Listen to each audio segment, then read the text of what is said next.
what we will see now is acceleration of those trends, and of course, a unique opportunity to reset our global agenda. Over the past 2 years, I kept hearing political leaders across the world and members of the media mentioning something called the Great Reset, with many of them dismissing it as a conspiracy theory. Well, as I came to find out, the Great Reset is not a conspiracy theory, but rather it's a book that was written by Klaus Schwab and Thierry Malleret, which was published in July of 2020. I purchased the Great Reset book just a few weeks ago on Amazon for just over $30 and decided to read through while making notes to see exactly what all this was about. For those unfamiliar, the author of the book The Great Reset is Klaus Schwab, who is the founder and executive chairman of the World Economic Forum, and according to his website, the World Economic Forum is the international organization for public-private cooperation. The forum engages the foremost political, business, cultural, and other leaders of society to shape global, regional, and industry agendas. Keep in mind that Schwab has never run in any local election as a senator, congressman, governor, premier, MP, or any sort of political leader, but as the head of an organization with the goal of reshaping the entire world that will eventually affect every single aspect of your life. Now is the historical moment, a time, not only to fight the real virus, but to shape the system. Together, Malleret and Schwab wrote the Great Reset book, which is both Schwab's manifesto of how he believes the world should be lived in, along with economic and political policies for every country in the world that will affect every single human being on this planet. The essential goal of Klaus Schwab and the World Economic Forum is absolute control over society, which will include a non-stop, never-ending vaccination campaign, along with the restriction of freedom of movement and travel under the guise that doing so is better for the environment. Schwab and the World Economic Forum also want to instill digital wristbands or tracking devices on every human being on Earth so they can track your health, as well as every purchase you make, as well as every bit of movement you make. Schwab and his partners at the World Economic Forum view most of society in the same manner we view cattle and livestock, and they want to tag and track you in the same way. I know most people have tried to explain this sinister game plan of Schwab and his World Economic Forum counterparts to brush it off as a conspiracy theory, even though he wrote all of this down for the world to see and read in a book. It's all right there in black ink in the Great Reset book. Anybody can buy on Amazon or in any number of bookstores all across the world, yet for some reason, they simply refuse to believe it.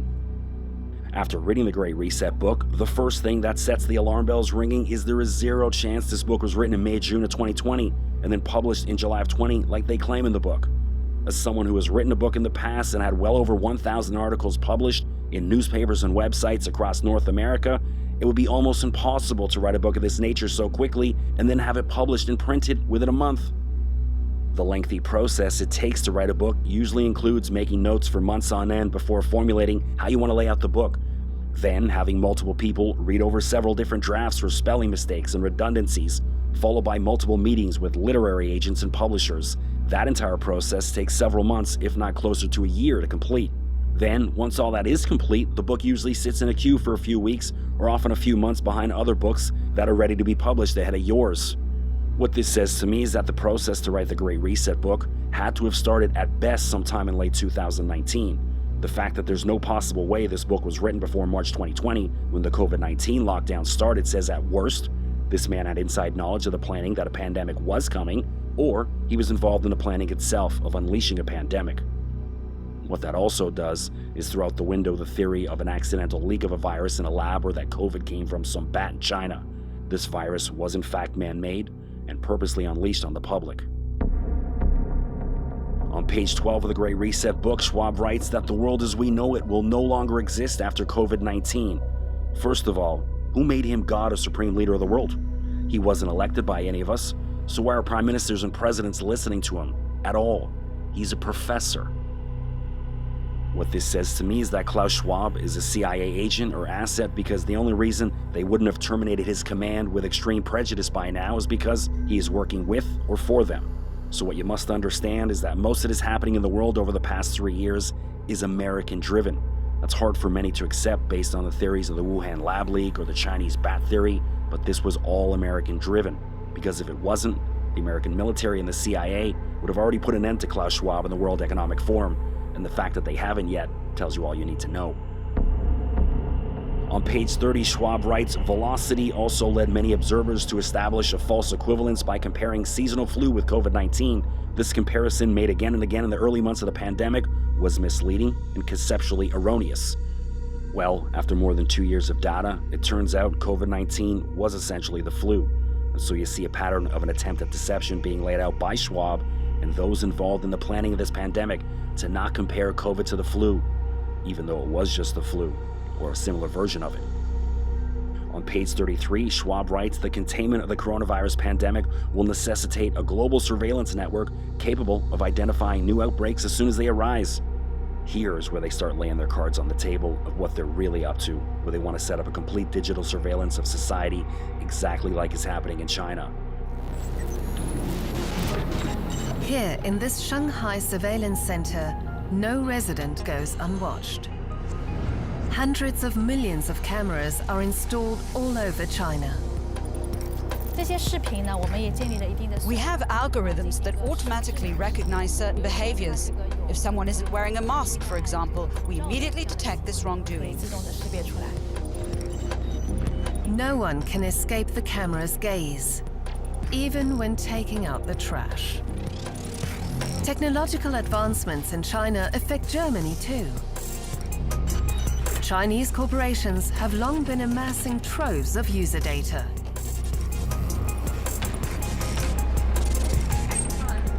I don't have control over where my data is sent, whether it's to the US, China, or wherever. They also begin to discuss the importance of one single governing body like the World Health Organization to help contain future viruses, because having different countries respond to pandemics in different ways could affect their capability to contain those pandemics. By relinquishing national sovereignty and giving the WHO power to decide what response should be given to the next planned pandemic is the gateway to their one world government, and will lead to the eventual elimination of all countries across the world. We'll have no place to escape to, because every single country will have to abide by their quarantine and travel restrictions in order to contain whatever virus they choose to unleash on the public next. On page 41, Schwab continues by saying COVID-19 is a master of disguise that manifests itself with protein symptoms that are confounding the medical community. It is first and foremost a respiratory disease, but for a small but sizable number of patients, symptoms can range from cardiac inflammation and digestive problems to kidney infection, blood clots, and meningitis. In addition, many people who recover are left with chronic kidney and heart problems, as well as lasting neurological effects. In July of 2020, when this book was published, there is zero data that would support any of those claims being made, never mind in April or May of 2020, when at latest this book could have been written. Also, when Schwab writes the phrase small but sizable, it's puzzling, because it's an oxymoron and suggests an attempt to deceive the reader. At this point in time of the pandemic, what would anyone's motivation be to attempt to deceive when we supposedly knew nothing about what the virus was? Never mind, write it as a matter of fact in this book. Also on page 41, Schwab writes, with the pandemic, it is well understood that a wide range of potential outcomes is possible, subject to unforeseen events and random occurrences, but three plausible scenarios stand out. Each may help delineate the contours of what the next 2 years could be like. Also on the same page of the book, he mentions various waves of the virus that will come in peaks and valleys over the next 2 years as well. How is it possible that he knew in April or May of 2020 that the basic lifeline of this pandemic would last exactly almost 2 years? Here in Canada, many but not all restrictions and lockdowns finally came to an end, exactly 2 years to the day this book was supposedly written. Doesn't that strike you as odd when in July of 2020, we didn't know if this virus would end in 2 weeks, like they originally told us, or even 2 months? Saying it would last exactly 2 years is an awful lot of foresight for the two guys writing this book who have no background in medicine or epidemiology whatsoever. Following this, on page 44, Schwab writes that the government must do whatever it takes and spend whatever it costs in the interest of our health and our collective wealth for the economy to recover sustainability. I'm no economist, and even I understand the business model of spending without any thought will eventually lead to bad things and the eventual crashing in the economy. On page 48 of the Great Reset book is where they further lay out their deceptive plan by saying, several months into the pandemic, it looks like even a semblance of a return to normal to business as usual for most service companies is inconceivable as long as COVID-19 remains a threat to our health. This in turn suggests that a full return to normal cannot be envisioned before a vaccine is available. Also on page 48, Schwab continues by saying, the next hurdle is the political challenge of vaccinating enough people worldwide. We are collectively as strong as the weakest link, with a high enough compliance rate despite the rise of anti-vaxxers. This book is a script and an instruction manual of how to use the COVID-19 crisis to usher in the complete and total collapse of the entire economy. What that does then is put many nations across the world in severe debt, which opens them up to foreign interference from countries who offer to pay off their debts in exchange for land and a piece of their future economy. On page 57 of the book, Schwab says, with the economic emergency responses to the pandemic now in place, the opportunity can be seized to make the kind of institutional changes and policy choices that will put economies on a new path towards a fairer, greener future. This is more proof that the virus was completely planned. They are using the guise of keeping you safe from the virus, which, by the way, has over a 99% survival rate for most who catch it. They're using this virus to usher in the agenda of power control over all of society, while the rest of the world's main focus was to stop the spread of the virus. The World Economic Forum and the world leaders attached to it were using it to push their green agenda and to further the climate change narrative. At this time in 2020, anyone whose true interest was stopping the spread and protecting the people of their country shouldn't have had time to think about pushing any further agenda for a greener future. At that time, most of the world didn't even know if there was going to be a future at all. They were using the threat of this virus to push the agendas they truly want implemented, and we're hoping the rest of the world were too busy worrying about face masks and putting plastic all over restaurants while these guys were plotting and scheming of how to take further advantage of what was happening. In reading the Great Reset book, I was amazed at how Schwab honestly thought the majority of the world would be willing to completely abandon all the things we love in our lives. They really believed we just forget about what our life was like before and just accept a world of being locked in our homes, with almost every business being closed. When examining the men involved in the World Economic Forum, the majority of them are what you would describe as passive or beta males, so they have completely underestimated the masculine and alpha males resisting their plans. Why else do you think they're trying to systematically destroy masculinity? Why else do you think they're pushing their trans and LGBTQ movement? It's the planned destruction of masculinity, so you have a society full of obedient beta males or confused males. None of this is by accident, it's all being done on purpose. One of the things governments around the world did was install what they called temporary measures to help stop the spread of the virus, and then many of those measures have now become permanent. On page 90 of the book, Schwab explains how this is done and even uses Canada as an example when he writes, Canada introduced income tax in 1917 as a temporary measure to finance the war, and then expanded it dramatically during World War II with a flat 20% surtax on almost all income tax payable by persons other than corporations. That tax was supposed to be temporary in 1917, and now we as Canadians pay close to 50% tax on all our income in 2023. Are you starting to see how when you give your government an inch, they take a mile and then never give it back? And no matter the flight, everyone must have proof of a negative PCR test taken within 72 hours of boarding. Starting today, people returning by land borders will also need to show proof of a negative PCR test taken within 72 hours before arrival. And all returning travelers must quarantine for 14 days after coming home or risk heavy fines and possible jail time. This is just one example of how your government uses crisis to convince you that unnecessary things become necessary. Remember post 9/11 when airport searches and surveillance ramped up because they had convinced you there were a bunch of Middle Eastern guys running around trying to destroy a bridge in some obscure Midwestern United States town? By the way, why aren't you afraid of the Taliban or ISIS anymore like you were 10 or 15 years ago? Remember, you lived in fear of them every day, and none of those organizations have ceased to exist. They're still around, but the television you watch isn't shoving it in your face and down your throat on a daily basis anymore because they've been too busy jamming the fear of a virus down your throat instead. On page 94, Schwab writes, governments will strongly encourage a public-private partnership so that private companies get more involved in the mitigation of global risks. Irrespective of the details, the role of the state will increase and, in doing so, will materially affect the way business is conducted. He continued by saying, business executives in all industries and in all countries will have to adapt to greater government intervention. Taxation will increase, particularly for the most privileged, because governments will need to strengthen their resilience capabilities and wish to invest in them more heavily. This is not a theory or prognosis. This is the game plan, plain and simple. The World Economic Forum will become the state, and they want to be involved in every aspect of your life and tell you what you can and cannot do or say and what business you can and cannot run. I know people want out. I get it. I know people want to get back to work. I know people need a paycheck. I know this is unsustainable. I also know more people will die if we are not smart. From pages 99 to 101, Schwab continues to begin to write about how we need to redefine our social contract as human beings with our governments and those around us. The World Economic Forum expects human beings to change everything they've been for hundreds of thousands of years, including their primal instinctive behavior. They're trying to speak it or write it into existence. Problem is, human instinct and primal instinct hasn't changed and never will. We act a certain way because we are human. Humans and animals are driven by the need to mate and procreate. We exercise and buy nice clothes not only for health reasons, but because there is an inherent primal instinct in most of us to seek out partners to mate with. It's amazing these tech geniuses putting together their Great Reset plan forgot about the reasons why we have dating apps like Tinder, Bumble, Grindr, or Hinge. The reasons why all those apps exist is because the need for human beings to mate and fuck each other completely outweighs anything else ever in life, so trying to recondition that behavior is naive at best and completely insane at worst. Schwab and the others behind the Great Reset think they can change human behavior and our most intimate thoughts, and for us to only focus on the greater good. Anyone who's ever driven on a highway in a major city will know nobody cares about the greater good, and the majority of the people only focus on themselves and those closest to them.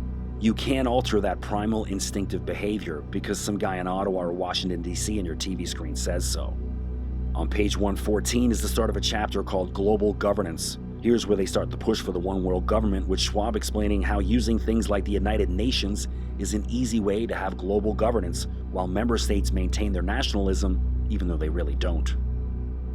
While technically I still live and work in Canada, I've never felt less Canadian over the past 3 years. It's abundantly clear at this point that our Prime Minister Justin Trudeau and his second-in-command Chrystia Freeland, who are both members of the World Economic Forum, have sold Canada or relegated its power to a foreign entity. If your truck is being used in these protests, your corporate accounts will be frozen. The insurance on your vehicle will be suspended. The consequences are real, and they will bite. In recent weeks, it was announced that China has set up police stations in Toronto and other Canadian cities, and it was also confirmed that the Chinese military has been running training operations in Canada at the approval of the Canadian government. For the past 50 years, this would have been unthinkable based on China's long history of human rights atrocities. But there they are in Toronto and elsewhere across Canada operating, even today. On page 115, Schwab continues and says, without appropriate global governance, we will become paralyzed in our attempts to address and respond to global challenges. There it is in ink in the Great Reset book. They want a one-world government. No more Italy, France, Kenya, Ghana, England, Canada, or even the United States. The one-world government is the game plan. Anyone notice how Schwab and his World Economic Forum have all the answers to every problem ever solved in their mind? Keep in mind that when this book was written, there was no possible way to know how to effectively stop the spread of the virus, but they have all the answers and seem all-knowing when in fact they know absolutely nothing. On page 119, Schwab pens a chapter called The Growing Rivalry Between China and the United States. This is one of several instances throughout the book where Schwab continues to write about his admiration of China when he says, unlike the Soviet Union, China's not looking to impose their ideology around the world. Oh really? Why did they just open numerous police stations in Toronto and elsewhere across Canada? Why are they planting members of the Chinese government into working members of the Canadian government and presumably elsewhere across the world? China is not attempting to impose their political views by force like the Soviet Union did post-World War II, but don't be mistaken, China is attempting to become the world's dominant power and are doing so with cash and espionage. Between pages 122 and 127, Schwab is trying to convince us that the United States military power and might is no longer relevant, and in fact says COVID-19 made the US military, quote, irrelevant, unquote. These chapters are trying to convince you that the Chinese way of doing things is the better way of society and not the American way. This is so dangerous and bizarre because America is the land of the free and the home of the brave, while China is the land of the imprisoned society, which includes 24/7 digital surveillance and a social credit system, where if you jaywalk or say something negative online about the government, you lose social credit points, which can affect your ability to work, travel, or get lending from a bank to finance the purchase of a home. These people are literally trying to convince the Western world that we need to give up all of our liberties and freedoms and become more like China. It's completely insane. On page 133 of the Great Reset book is a chapter called Environmental Reset. Here's where Schwab starts pushing the climate change nonsense by saying, in global risk terms, it is with climate change and ecosystems collapse that the pandemic most easily equates. These three represent, by nature and to varying degrees, existential threats to humankind, and we could argue that COVID-19 has already given us a glimpse or foretaste of what a full-fledged climate crisis and ecosystem collapse could entail. This is a setup and proves they're going for more and won't just stop with a manufactured COVID crisis, but they will push for man-made weather issues and crises as well. In case you don't know, there are many governments around the world who can manipulate and modify the weather, which includes China, Canada, the United States, and many G7 European nations. They are all capable of modifying and manipulation of the weather. Did you know that Canada and the United States have a treaty where they've agreed that each has to notify each other whenever they're planning on modifying the weather? COVID was just a test run. I hate to break this to you, but you should probably expect something worse under the guise of climate change coming to your doorstep in the very near future. Schwab and his World Economic Forum will not just stop at COVID. It seems to me that they just sat in a room and brainstormed the most insane and untraceable ways to instill fear in the public, and then just threw all that at the wall and see which ones stick.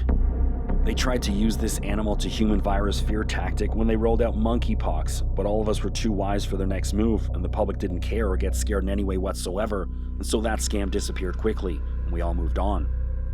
On page 139, Schwab continues his insanity when he writes about how air pollution is a silent killer. This is just another example of how these people have come up with every invisible enemy imaginable and push it out through the media and try to keep us in fear.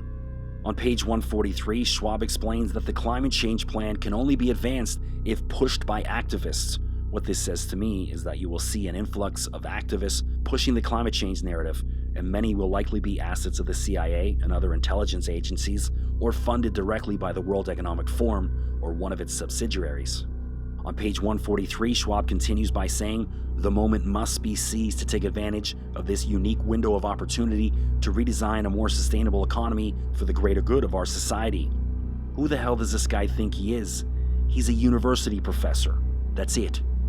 This also reinforces the notion that Schwab is either an intelligence agent working on behalf of either China or the United States, because if he wasn't, he'd be dead right now. All of these things that he's writing about and pushing go against democracy and human decency. He's speaking like a tyrannical leader of a communist country in the 1980s, and all of them were either killed or forced out of office due to rigged elections, courtesy of the CIA. Again, the fact that Schwab is allowed to walk the face of this earth, pushing these theories, tells you that he's a high-level asset of one or more intelligence agencies across the world. In reading the Great Reset book, one of the things that amazed me is the gall of Schwab and his counterparts, and how weak and poorly designed their plan is. These people thought that just because many of us were in lockdown for weeks or months that we would all completely change our way of living and our human desires. They didn't realize that it would increase the need for social interactions and the need to connect with other human beings. In many ways, their plan had the opposite effect of what they originally planned or expected. Just like a house built on a faulty foundation or unsteady ground, it will eventually crumble into pieces. It's mind-blowing how the majority of the world can't see how they introduced this virus in order to push the Great Reset agenda, and that none of this is by accident. On page 174, Schwab continues with his doom and gloom predictions when he writes, for some, like entertainment, travel, or hospitality, a return to a pre-pandemic environment is unimaginable in the foreseeable future, and maybe never in some cases. They don't want you going anywhere. They don't want you having fun or living life in any normal way. You are a number and an employee for their disposal and nothing else. It's important that all of society understands this sooner than later. I hate to break the news to you, but these people you elected do not work for you. They don't care about you in any way. They serve a different master. Once you start to understand that concept, that the people we elected have and will continue to betray us because they don't actually work for us. They work for Schwab and his World Economic Forum. On page 188, Schwab writes the now infamous phrase you've heard from political leaders all across the world when he says, it's now time to build back better. But this global pandemic has also created an opportunity to build back better. Build back better. Build back better.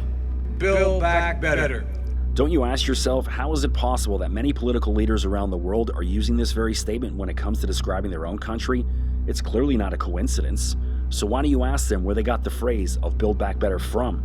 The leader of your country didn't invent or coin that phrase because they got it from Klaus Schwab, which is more evidence that if you're in a country that has a leader that is using this Build Back Better phrase, then the leader of your country is no longer working for the people of the country that elected them, and they are in fact servants of Schwab and his World Economic Forum.